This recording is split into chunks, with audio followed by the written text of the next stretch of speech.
안녕하세요. 북한을 읽어주는 오디오 이영주입니다. 예, 여러분들도 주말들 잘 보내셨죠? 예, 저도 이틀 동안 쉬면서 목을 많이 보완했습니다. 목요일 날 이 일산에 있는 백년 한의원에 가서 한봉희 원장님이랑 이제 많은 얘기들을 나누었습니다. 절대로 숨길 수 없는 정체성. 대한민국에서 10년, 20년을 살았다 해도 내가 태어났고 내가 자랐고 내 조상들이 있었고 내 친인들이 아직도 있는 그곳 북한을 계속 이제 알려야 되는 것들이 저희들이 사명인 것 같습니다. 그리고 이제 한 원체님께서 당신 딸들에게 이 책을 이제 쓰시면서 이 책이 만약에 이제 책으로 이제 낼 경우 한자도 고치지 않고 그대로 냈으면 좋겠다. 얼마나 충실하게 잘 살았던 조국입니까? 신분이 나쁘면서도 그 조국에서 내가 태어난 조국에서 잘 살아내고자 얼마나 열과 성을 다해서 살았습니까? 근데 그 모든 것을 바쳤던 조국이 대했던 것들, 조국이 우리한테 돌려주었던 것들은 사실 학기 배고픔도 해결할 수 없는 정말 막장 국가였습니다. 그래서 저희는 오늘도 그리고 또 목숨이 지는 날까지 북한을 읽어 내려가야 된다고 생각을 합니다. 음, 이틀 전에 읽었던 내용 연결해서 다시 읽어 내려가겠습니다. 이 깊은 밤에 그들 경비원과 맞닥뜨리면 강냉이 도적으로 몰리게 딱 좋은 환경이었다. 나는 소리를 죽여가며 저쪽으로 좀 멀리 갔다가 다시 북쪽으로 향했다. 100m쯤 더 전진하다가 저쪽에 이르니 큰 강이 나타났다. 나는 긴장한 나머지 당황하기까지 하여 온몸이 땀에 흠뻑 젖었다. 젖은 채로 강을 건너기 시작했다. 미끄러운 강바닥, 막도를 디딜 때마다 중심을 잃고 물속에 풍덩 넘어졌다가 다시 일어나기를 몇 번이나 거듭했다. 그렇게 강을 건넜고 또 한참 걸어가니 벼와 논이 발에 밟히는 게 아닌가.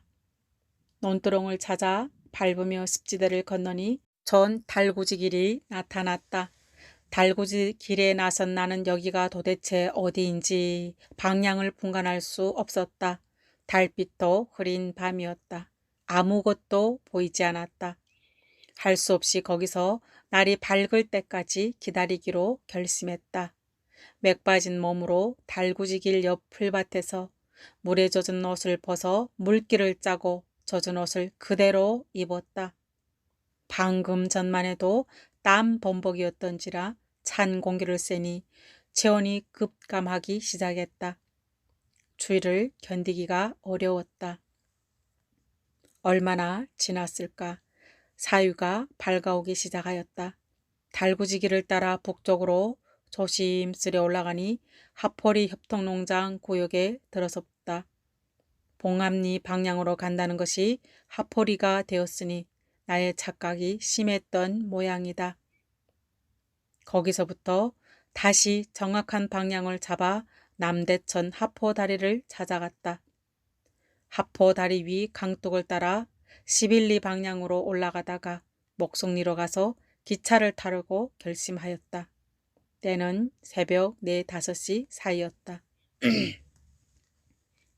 남대천 뚝을 따라 북쪽 방향으로 올라가는데 문득 저만치 걸어가는 두 사람이 보였다. 한 300m쯤 되는 거리였다. 국방색 옷을 입은 두 젊은이가 나와 같은 북쪽 방향으로 가는 것이 보였다. 그 순간 그 모습을 보니 머릿속을 스치는 생각이 있었다. 경각심을 높이며 걸었다. 경비실에서 자던 보이지도원들이 잠에서 깨어나 내가 없어진 것을 알게 되었을지도 몰랐다. 비상대책으로 내가 움직일 수 있는 모든 길을 일찍이 차단해 놓을 수도 있었다. 그러니 한순간도 경각성을 늦출 수 없었다. 나는 젊은이들을 주시하며 한참을 걸었다. 두 젊은이가 하포리 마지막 부락의 마을 쪽으로 굽어 들어가는 것을 본 나는 안도했다. 주위를 살피며 천천히 걸었다. 그런데 두 청년은 하포리 마을을 통과하여 다시 내가 가려는 시빌리 입구 동뚝에 오르는 게 아닌가. 그때 나와 그들 사이의 거리는 약 200m 정도 되어 보였다. 순간 불안했다. 등골에는 식은땀이 맺혔다. 두 청년은 시빌리 입구 동뚝에 오르더니 제 자리에 선 채로 사방을 두리번거렸다. 그러더니 내가 오는 방향으로 돌아보는 게 아닌가. 나는 더욱 긴장했다. 자세히 보니 허리에 혁띠를 메고 저기대복 차림이었다. 저기대 모자까지 썼다. 차림새를 보니 틀림없는 련합기업소 무장보위대 성원이라는 생각이 들었다. 하지만 나는 가던 걸음을 되돌아설 수 없었다. 그들의 의심을 받을 수 있기 때문이다. 나는 마을 쪽으로 들어가는 달구지길, 즉 방금 두 청년이 걸어나온 마을 쪽을 향해 걸었다. 그러므로 앞으로 조금 더 가다가 왼쪽으로 90도 꺾었다. 구부러진 길로 100m쯤 가다가 강냉이 밭 속으로 들어갔다. 내가 가려던 시빌리 방향으로 달리다시피 걸어나갔다. 강냉이 밭 속에서 허리를 낮추고 대략 500, 600m쯤 올라갔다가 다시 시빌리 동뚝에 올라서서 살폈다. 여기저기 강냉이 밭 경비원들이 움직이는 게 보였다. 방금 앞에 섰던 보호색 옷 입은 두 청년은 나에게서 무려 300m가량 뒤떨어져 동뚝 위에 서 있다. 이들을 틀림없는 연합기업소 무장보위대 성원들이라고 락착짓고 나는 재빨리 앞으로 걸어나갔다. 두 청년은 자기들이 300m 거리 앞에 불의에 나타난 나를 발견하고 느린 걸음으로 나의 뒤를 쫓아왔다. 아마도 내게 들키지 않으려는 심산인 것 같았다. 그래서 일부러 천천히 달려오는 것이라고 생각했다. 다급해진 나는 결국 달리기 시작했다. 달리면서 뒤를 보니 그들도 달려오고 있었다. 적수는 확증됐다. 나는 있는 힘을 다내며 목성리 방향 달구지기를 달리다가 좌측 언덕진 등성으로 강냉이밭 속을 따라 높은 지대로 올라갔다. 숨을 몰아쉬며 계속 높은 등성 위에 강냉이밭 속을 달렸다. 유리한 지형에 높은 곳에 올라서서 뒤를 돌아봤다. 두 청년 중에 한 청년이 계속 내가 오른 상 등성의 강냉이밭으로 따르고 있었다. 다른 한 청년은 목성리로 향하는 달구지기를 따라 빠른 걸음으로 이동하고 있었다. 나는 계속하여 강냉이밭 속을 헤치며 달렸다. 온 몸이 화끈 달아올랐다. 땀 범벅이었다. 숨을 몰아쉬기조차 힘들고 목에서는 심한 갈증이 느껴졌다. 한참 달리다가 또 유리한 언덕 지형에 올라서서 뒤를 돌아보니 청년은 악착스레 그냥 추격했다. 그와의 거리는 별로 더 좁아진 감은 없었다. 나는 또다시 달렸다. 달리면서 생각했다. 이렇게 달리다간 기진맥진하여 청년들에게 잡힐 수 있다는 생각이 들었다. 달리는 나의 왼쪽 산 경사지에 키 높이로 무성하게 자라난 깨밭이 나타났다. 대략 100여 평이나 되는 듯한 무성한 깨밭이었다. 나는 허리를 낮추고 재빨리 깨밭에 들어갔다. 깨밭 중심쯤 들어가서 밭고랑 사이에 몸을 숨기고 들어누웠다. 무성한 깨밭 속에 들어누우니 하늘조차 보이지 않았다. 나는 깨밭 속에 조용히 누워서 2시간 이상이나 움직이지 않고 휴식하였다. 누운 나는 생각을 더듬었다. 나를 추격하던 청년들은 내가 누운 깨밭 주변을 통과하여 강냉이 밭만 주시하면서 계속 목성리까지 올라갔을 것이다.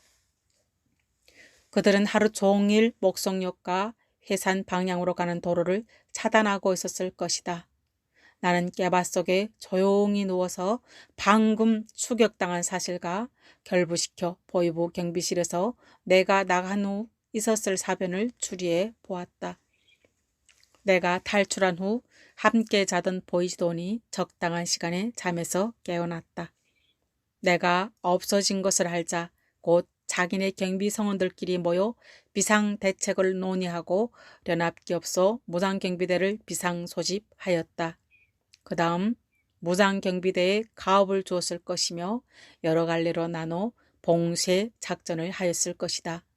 우선 길주역을 봉쇄했을 것이며 청진, 해산 방향의 도로와 남쪽 방향과 화대 방향 등 모든 방면의 도로를 차단하고 소동을 벌였을 것이다.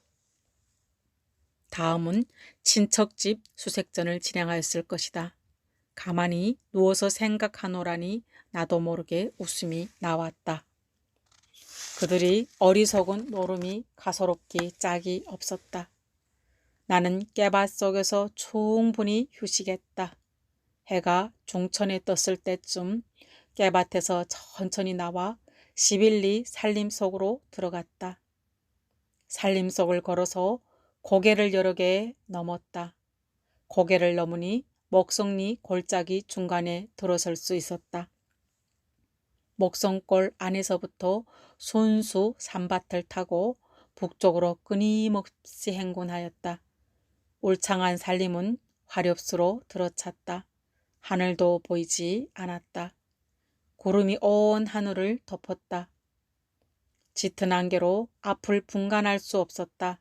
나는 가파른 산 속에서 여러 개의 산봉우리를 넘고 또 넘었다. 때로는 방향을 잃기도 했다.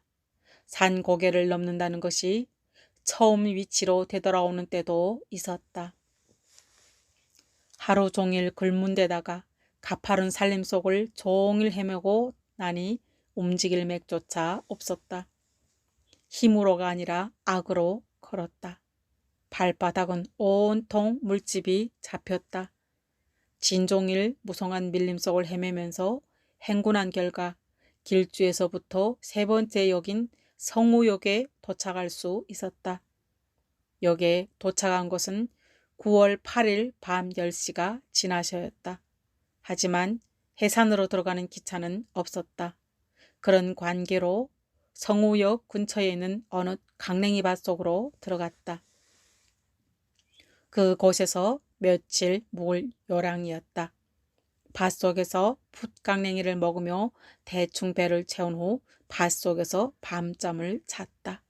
다음날 아침에도 밭속에서 날 강냉이와 생콩으로 대강 떼식을 해결하게 되었다. 하루 종일 강냉이밭 속에 숨어 있었다. 오후 3시경 덜컹거리는 소리가 나더니 성우역 구내로 화물열차가 들어와 정차했다. 나는 강냉이밭 바깥으로 뛰어나가 화물열차의 맨 뒤위에 올라탔다.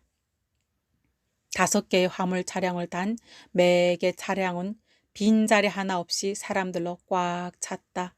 남녀노소와 군인들, 안전원들, 철도 정복 입은 사람들, 학생과 농민도 차량이 붙을 만한 자리마다 모두 매달려 있었다.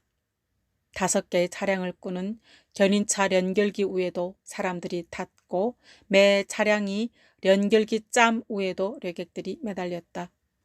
유조차 골조의 테두리와 망호로우로 오르내리는 사다리에도 사람들이 붙었으며 유조차 등 허리에도 빈틈없이 매달려 탔다.